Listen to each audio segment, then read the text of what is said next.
कभी तक हाथ पे हाथ धरे क्यों बैठे हुए हो? कोई काम था भाई? शादी का घर है। शादी की तैयारियों से ज्यादा और इम्पोर्टेंट काम क्या हो सकता है? लेकिन तुम सबके चेहरों पे कोई एक्साइटमेंट ही नहीं है, कोई खुशी नहीं है। कुछ तैयारियां करो यार।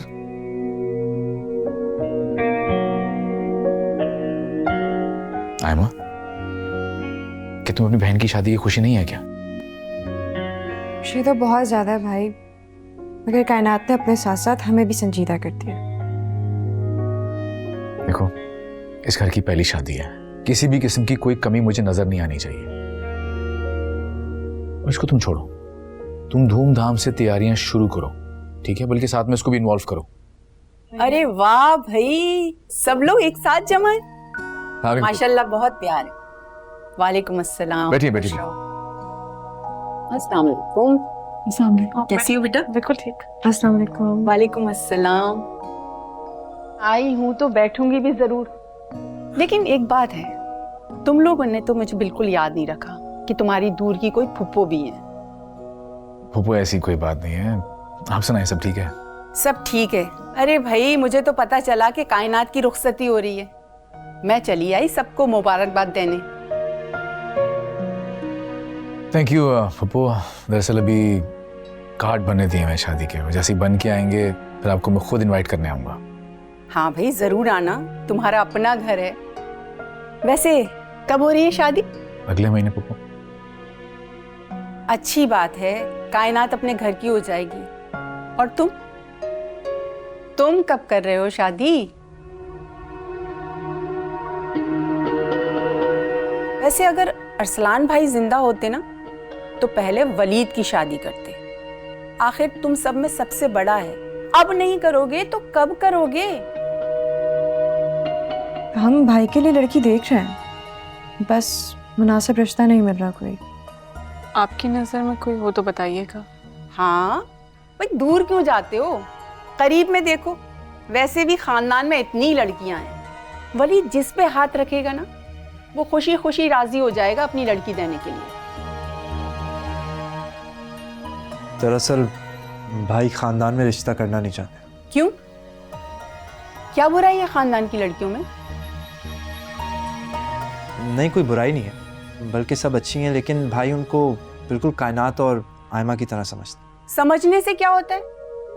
समझने से कोई बहन बन जाती है क्या?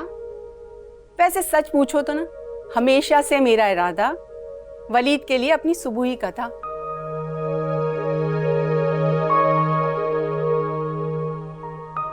वलीद, तुम राजी हो तो कायनात के साथ साथ तुम्हारी भी शादी हो जाए। क्या कहते हो तुम सब लोग? फुप्पो, आप क्या कह रही हैं? सबूही की अभी 6 माह पहले ही तलाक हुई है। अरे तो क्या हो गया, 1 साल ही तो रही है उस मनहूस के साथ, और खानदान में सब जानते थे कि वो कितना खराब आदमी है। हाँ, तो खानदान वाले ये भी जानते हैं कि सबू ही उस लड़के के पीछे 2 बार घर छोड़ चुकी है और तीसरी दफा कोर्ट मैरिज करके वापस आई थी। और जावेद के बाद जो शादी हुई है वो भी सिर्फ 2 महीने चल सकी। अरे भाई, बच्चों से गलतियां हो जाती हैं, इसका ये मतलब तो नहीं कि किसी की तलाक हो गई तो उसकी तीसरी शादी नहीं हो सकती। पप्पो बिल्कुल कर सकती है, मगर वलीद भाई और सबूही के मिजाज में जमीन आसमान का फर्क है।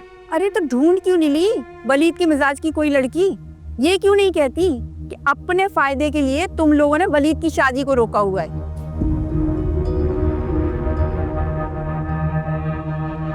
फुप्पो, हम तो खुद चाहते हैं कि भाई की शादी हो जाए। अगर नेक नियति से तुम लोगों ने कोशिश की होती ना तो मेरी सुबुही में कीड़े निकाल कर वलीद की शादी डिले नहीं करती।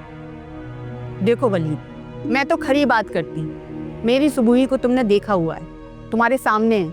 अरे भैया, इसकी 2 शादियां नहीं चली तो इसका ये मतलब तो बिल्कुल नहीं है कि तीसरी भी नहीं चलेगी। इन लड़कियों को तो छोड़ो, इनकी इतनी उम्रें नहीं है जितना मेरा तजुर्बा है।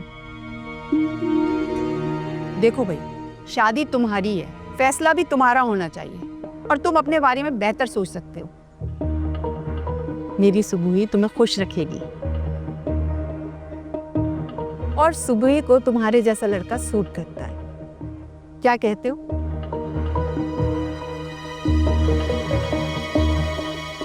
वो थैंक यू, लेकिन तुम अच्छी तरह से सोच लो।